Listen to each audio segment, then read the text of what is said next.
Hello friends, आज की इस वीडियो में बात करने वाले हैं ऑडियो रिसीवर के बारे में ब्लूटूथ में। तो दोस्तों ये रिसीवर मैंने ऑनलाइन ख़रीदा है, तो आप भी ख़रीदना चाहे तो ख़रीद सकते हैं। मैं इसका लिंक डिस्क्रिप्शन में डाल दूँगा। तो दोस्तों देखिए किस किस प्रकार से इसको आप काम में ले सकते हैं। तो फ्रेंड्स मैंने इस प्रकार के कई सारे स्पीकर बना रखे हैं, तो आप जाकर देख सकते हैं मेरे चैनल पर जाकर आप।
और फ्रेंड्स इस प्रकार से आप एम्पलीफायर बोर्ड लगाकर इसमें स्पीकर भी चला सकते हैं।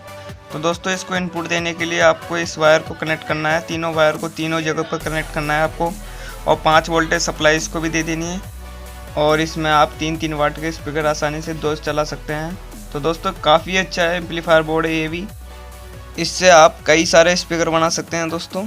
तो दोस्तों इसको भी आप ख़रीदना हो तो मैं इसका लिंक डिस्क्रिप्शन में डाल दूँगा, वहाँ पर जाकर आप खरीद सकते हैं इसको।